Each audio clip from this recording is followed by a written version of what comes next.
Olá meus amigos, tudo jóia? Sou o professor Luiz Gustavo aqui do NEAF. Gente, nesse Aprendi Mais Essa de hoje, a dica que nós queremos dar para vocês é sobre uma temática que não é tão famosa assim, né? Talvez você nunca tenha ouvido falar, mas é algo recente até, né? Talvez não tão recente assim, já tem mais de um ano, coisa de um ano e meio mais ou menos, que é o tal do Instituto da Relicitação. Licitação todo mundo conhece, né? Aquelas normas, né, gerais lá da Lei 8666, que toda vez que a administração pública quiser contratar um serviço, quiser comprar bens, enfim, tem que fazer pela regra geral da licitação, salvo aquelas excepcionalidades de dispensa de licitação, de inexigibilidade de licitação e tudo mais, conforme a gente estuda lá na 8666. Então, beleza, licitação, todo mundo sabe o que é. Agora, relicitação, né? O que será? O que a gente pode pensar num primeiro momento, você pensa assim, ora, relicitação seria refazer uma licitação, licitar novamente alguma coisa, não é? Então, é uma primeira ideia que nós temos pela acepção do termo, né? Pela etimologia da palavra relicitação. Então, relicitar é fazer uma nova licitação. Isso está certo? Tá certo, pessoal. Agora sim, tem uma série de características por trás que são a novidade, né, que existe nesse instituto. Então, é uma nova licitação de um mesmo objeto, mas existe um porquê disso, né, e ela se insere em um determinado contexto. Então, ela não vale para todo e qualquer contrato, não vale para toda e qualquer licitação. Então, a ideia é a gente conversar um pouquinho sobre isso. Novidade trazida pela Lei Federal 13.448 de junho de 2017. Então, essa é a lei que estava lá, né, que trouxe essa novidade, esse novo instituto de relicitação para o nosso ordenamento jurídico. O que é? Qual é a definição que a própria lei traz? Então, essa definição está na própria Lei 13.448. É um procedimento que compreende a extinção amigável. Olha só, pessoal, que extinção amigável do que? De um contrato qualquer? Não, ele usa a terminologia contrato de parceria. Olha que interessante isso. E o que é um contrato de parceria? Já já a gente vai entender o porquê que se colocou essa denominação de parceria. Então já é uma primeira restrição aqui. Relicitação não cabe para toda e qualquer situação não. Tem que ser um contrato de parceria. E a celebração de novo ajuste. Ok, aí vem o relicitar, né? Vamos acabar com o contrato atual, vamos relicitar para celebrarmos o novo ajuste para o empreendimento, em novas condições contratuais e com novos contratados, mediante licitação promovida para esse fim. Então, faremos uma nova licitação para termos um novo contratado. Então, a grande novidade, talvez aqui por trás, esteja na questão da extinção amigável. Porque normalmente, quando a gente tem um contrato administrativo, e agora eu falo para vocês pensarem com a cabeça da Lei 8666, né? Tenham a Lei 8666 em mente, aquela dos contratos administrativos. Se um contratado não está cumprindo bem suas obrigações daquele contrato, o que vai acontecer? O fiscal do contrato, que é aquele servidor especialmente designado pela administração para fazer o acompanhamento para e passo da execução do contrato, vai verificar se o comportamento da empresa está compatível com o edital, com o contrato, se ele entrega as parcelas no prazo, na data combinada, presta o serviço adequadamente, se entregou os bens, enfim. O fiscal do contrato é esse elo entre a administração pública e o contratado, e é ele que verifica o cumprimento das obrigações do contratado no âmbito daquele contrato administrativo. Se ficar claro que a empresa contratada não está bem cumprindo suas obrigações contratuais, o fiscal notifica essa empresa, alerta essa empresa, né, faz o registro dessas ocorrências. E o que pode acontecer, pessoal? À medida que essas faltas, né, forem sendo cada vez mais graves ou forem reiteradas, isso pode ocasionar uma sanção à contratada, a aplicação de uma penalidade. A Lei 8666 fala em 4 penalidades: advertência, multa, suspensão do direito de licitar e de contratar e até a declaração de inidoneidade para participar de licitações com toda a administração pública. Claro que existe uma gradação, o fiscal de contrato ele não sanciona, ele é aquele que faz o registro das ocorrências para que haja um processo administrativo sancionatório específico para aquelas falhas apontadas, enfim. Então ele reúne tudo isso para que exista um processo sancionatório adequado, né? Mas veja que em sede de contrato administrativo da Lei 8666, você não vai encontrar a questão da extinção amigável porque o contratado não está tendo um bom desempenho contratual. Claro, a Lei 8666 fala que há acordo das partes para alterar alguns aspectos do contrato. Isso está no artigo 65 da lei, por exemplo, né? Você tem acordo entre as partes para alteração dos contratos. Agora, na extinção do contrato, por conta de o contratado não estar bem executando suas obrigações, isso não tem textualmente previsto na 8666, não. Então, o que essa lei quer fazer, o que a relicitação, né, quer fazer é o seguinte, olha, para certos tipos de contrato, mesmo se o contratado não estiver tendo um bom desempenho contratual, podemos fazer a extinção daquele vínculo contratual de maneira amigável. É isso que está a se tratar, né? Esse é o contexto, podemos dizer assim, que a relicitação se insere, tá bom? Então essa é a ideia que nós temos aqui com essa lei. Esse foi o intuito da lei. Tudo bem, pessoal? Então, ó, primeiro slide que eu queria trazer para vocês era esse, para definir o instituto, né, do que estamos a tratar. Segundo slide, vale para qualquer contrato ou qualquer licitação, pessoal? Esse é um toque importante. Não, não vale. Existe um âmbito, um campo de aplicação específico. Então não é aquele contrato administrativo de prestação de serviços de limpeza que uma terceirizada faz em um órgão público, por exemplo. Existe um contrato, né, de terceirização de mão de obra, né, existe um órgão público tomador de serviços, uma empresa contratada por licitação que presta um serviço de limpeza, zeladoria, faxina, enfim, para este órgão da administração. Cabe relicitação ali? Não cabe. Então, cuidado, relicitação não é algo amplamente aplicável para todos os contratos administrativos, não, tá bom? Aplica-se apenas a empreendimento público prévio e especificamente qualificado para esse fim no PPI, pessoal, Programa de Parcerias de Investimentos. Então vejam que no fim das contas, relicitação é algo bastante específico, é algo que se volta para algumas espécies de contratos, tá? Não é qualquer contrato administrativo, não. Isso é o mais importante que você precisa se lembrar, tá? Cuidado, de repente numa prova, o camarada pode colocar essa palavra do nada e você pode ser induzido a achar que relicitação cabe em qualquer contrato, em qualquer licitação. Não, no âmbito do PPI apenas. Isso é importante de nós destacarmos. Tranquilo? E o que é o tal do PPI, pessoal? É uma outra lei federal, também recente, um pouco mais antiga, mas também recente, que é a Lei 13.334 de 2016. Essa lei instituiu essas parcerias, né, de investimento. Destina-se à ampliação e fortalecimento da interação, olha só as palavras que a lei usa, bem diferente daquilo que a 8666 faz, né, pessoal? Inclusive nas minhas aulas eu costumo sempre dizer, enfatizar o aspecto, que a lei 8666, ela é uma lei que ela segrega o Estado em relação à sociedade, né? Ela é uma lei que coloca o Estado em uma posição de prevalência em relação ao contratado, por exemplo. É uma lei que dá ao Estado a prerrogativa de cláusulas exorbitantes, por exemplo, né? O Estado pode rescindir unilateralmente um contrato, o Estado pode modificar um projeto unilateralmente para melhor atender ao interesse público. Enfim, é uma lei, é uma disciplina normativa que coloca o Estado em um pedestal, né? Realmente num status de desigualdade, de desequilíbrio em relação ao contratado pela Lei 8666. Aqui nós estamos falando em quê? Em parcerias para investimentos. Vejam que é um outro contexto, não é? Então a gente quer, com esse PPI, ampliar e fortalecer interação entre o Estado e a iniciativa privada, por meio da celebração do quê? Contratos de parceria. Veja que nós não estamos chamando de contrato administrativo, chamamos de contratos de parceria.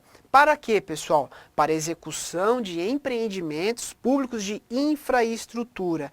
Então, o grande foco do PPI é tentar resolver os gargalos de infraestrutura que o Brasil possui. Então, viu-se, né, que nós temos apenas a lei 8666, até a lei do RDC, que é a lei 12.462, né, que é o regime diferenciado de contratações públicas, ela também não estava conseguindo dar vazão para melhorar a questão da infraestrutura do Brasil. Então criou-se em 2016 o PPI justamente para celebrar mais parcerias. Veja que parceria dá a ideia de uma situação cada vez mais igual e não desigual, que é a lógica da 8666, de colocar o Estado em uma posição de superioridade. Então quando você fala em parceria, é o Estado cada vez mais próximo do mercado, da sociedade, justamente querendo implementar melhor na prática, né, realizar melhor na prática a questão do alcance, do interesse público, proporcionar melhores serviços à população e tudo mais. Então, essa é a lógica por trás. Então, a gente tem que, quando a gente está estudando essa temática, é bom a gente abstrair um pouco da 8666, que continua vigente, valendo, para as licitações do dia a dia, de um órgão público, é ela que vale, claro. Agora, para questões de infraestrutura, questões macro mesmo, né? Então aí já começa a entrar, por exemplo, a questão dos PPIs. Então isso aqui é celebrado em âmbito de ministério, então realmente é um alcance diferente, né? Então por isso que é importante lembrar que relicitação é só para esses contratos realmente grandes, tá bom? E o PPI, né, na verdade, ele existe justamente para questões de infraestrutura numa escala macro, não numa escala micro, e sim num contexto nacional, com certeza. Isso aqui também se aplica, pessoal, vejam que a própria lei, né, 13.334, fala do PND. PND já é uma lei mais antiga, é o Plano Nacional de Desestatização. Também cabe celebração de PPIs, além de infraestrutura, outras medidas de desestatização, entre elas as que existem já nessa lei desde 97. Essa lei, né, juntamente, por exemplo, com a lei 8987, que foi o marco regulatório das concessões, das permissões de serviço público, é mais uma lei nesse pacotão aí de tentar desestatizar alguns serviços públicos para chamar a iniciativa privada também colaborar com o Estado. Claro, ela vai oferir lucro com isso, ela vai ser uma concessionária, uma permissionária, ela vai ganhar dinheiro com isso, mas ela tem uma expertise melhor para desempenhar melhores serviços, prestar melhores serviços à sociedade, não é verdade? A iniciativa privada é uma melhor prestadora de serviço do que o Estado para certos serviços, claro, né? Especialmente aqueles serviços que precisam de um acompanhamento tecnológico, de uma evolução da técnica muito mais dinâmica, muito mais presente. Então, é melhor que se conte, né, com os particulares para prestar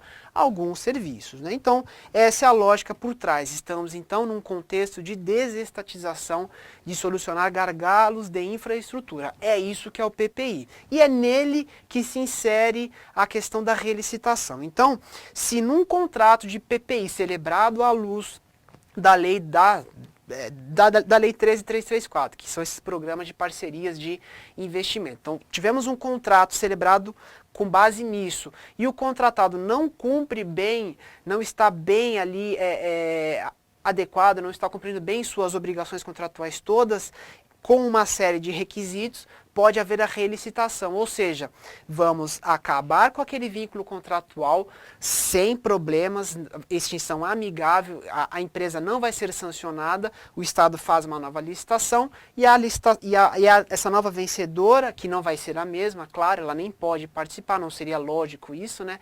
Essa nova vencedora reassume o objeto e dá continuidade ao contrato de parceria, né, como a gente chama aqui no PPI. Tranquilo, pessoal? Como funciona? A lei, né, a lei da relicitação, direciona para os setores rodoviário, ferroviário e aeroportuário gargalos de infraestrutura, né, para a gente, por exemplo, transportar uma carga de soja de não sei qual lugar para o Porto de Santos. Vem por caminhão, mas não seria melhor vir por via férrea, por exemplo? Solucionar esses gargalos, portanto, é a ideia aí tanto do PPI quanto do Instituto da Relicitação, né? O contratado que estiver com dificuldades para cumprir suas obrigações deve. Então, alguns aspectos, pessoal, aqui a ideia foi fazer um resumo da lei, né? A lei não é tão extensa, mas ela tem muitas previsões, tem muita novidade, e como é algo relativamente novo, bancas de concurso não estão explorando este assunto ainda, mas podem vir a explorar futuramente, quem sabe, né? Às vezes alguns editais já podem começar a mencionar esses institutos, já é bom você ficar ligado, pelo menos saber que existe a relicitação, eu já fico feliz, né? Quais os procedimentos para que a relicitação ocorra, né? Então, o contratado atual, aquele que não está tendo um bom desempenho, aquele que não tem mais interesse, aquele que não consegue cumprir suas obrigações. Ele apresenta justificativos e elementos técnicos que demonstrem a necessidade e a conveniência de relicitar aquele objeto, de deixar de ser ele o contratado e ser substituído por um outro, né? Renuncia um prazo para corrigir falhas e transgressões. Ele apresenta declaração formal, irretratável e irrevogável que pretende aderir à relicitação, então ele não vai ele não vai participar da próxima licitação, ele não vai participar, então ele assina uma declaração dizendo isso, não participarei da futura licitação para esse novo contrato que vai ser celebrado, né? Renuncia a aderir ao novo procedimento licitatório, apresenta informações necessárias para o processo de relicitação. De repente, a contratada detém informações relevantes para que seja promovido um novo procedimento licitatório, então ele tem que apresentar tudo isso. Uma vez feitos, atendidos a esses requisitos que a lei fala, tudo isso que eu estou mostrando para vocês está na lei, tá, pessoal? Na lei da relicitação, a 13446, né? Uma vez atendido tudo isso, o poder público vai apreciar, vai verificar, né, na conveniência, na oportunidade de realmente atender a esse pleito, fazer essa extinção amigável com o contratado e fazer uma nova licitação. Então, o Estado, claro, é quem dá a palavra final acerca disso tudo, tá bom? Outra saída, pessoal, além da relicitação para esses contratos seria a caducidade, né? Caducidade está lá na Lei 8987, que é quando nós extinguimos um contrato de concessão ou permissão de serviços públicos por conta da ineficiência do prestador, do concessionário. Então lá é a caducidade, né? Então o concessionário é ineficiente, o contrato pode caducar. Então o poder público decreta a caducidade e assume ali o contrato, enfim, dá algum jeito para ter continuidade àquele serviço. O fato é que na caducidade, por exemplo, a empresa pode ser sancionada, ela pode ser inabilitada para participar de licitações, por exemplo. Na relicitação, não, na relicitação a extinção é amigável, a empresa sai na boa aí dessa relação contratual. Outra característica positiva até, numa eventual caducidade, o contratado ele pode ter direito a ter créditos a receber, né, do poder público. Ainda que não tenha tido um bom desempenho contratual, pode ser que o poder público esteja devendo a ele. Se acontecer a caducidade, ele vai receber esses créditos só por meio de precatórios. Aí precatórios é aquela demora, aquele procedimento específico. No âmbito da relicitação, o novo contratado vai indenizar, né, vai pagar, né, aquilo que de direito, né, que a antiga contratada possuía. Por exemplo, existem outras características, pessoal, mas aqui eu achei as mais importantes trazer essas duas para vocês que eu acho para diferenciar, para ver como é mais vantajoso para a empresa a questão da relicitação, digamos que é menos traumático, né? E aí uma coisa que eu coloquei em letra maiúscula também, a relicitação não perdoa a dívida. Se na situação oposta, se a ex-contratada, né, tivesse dívidas com o Estado, ela vai continuar, essas dívidas persistirão.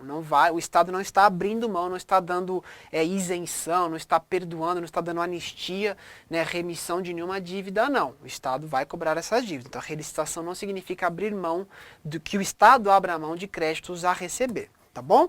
Então, pessoal, em aí, coisa de aproximadamente 20 minutos, apenas uma rápida conversa para apresentar para vocês essa novidade, né, que chegou há pouco tempo no direito administrativo, mas que se volta especialmente para esses grandes contratos que visam aí solucionar gargalos de infraestrutura do Brasil, né? Mas, assim, para fins de prova, acredito eu que esteja indo um pouco longe da realidade da maioria dos concursos, mas quem sabe, de agora em diante, né, as bancas estão ficando com provas cada vez mais exigentes, exigindo cada vez mais dos candidatos. Então, pelo menos se você souber que existe a relicitação, eu já fico feliz. Além de souber que ela existe, né, saiba também, além de saber que ela existe, saiba também que ela é bastante específica, ela vale, portanto, apenas para esses contratos celebrados, para os contratos de parceria, que são aqueles celebrados no PPI. Tudo bem, pessoal? Então é isso, espero ter ajudado, contribuído aí com o conhecimento de vocês em alguma medida e curtam aí nossos vídeos, acompanhem os nossos cursos e sejam felizes, fiquem com Deus e até a próxima.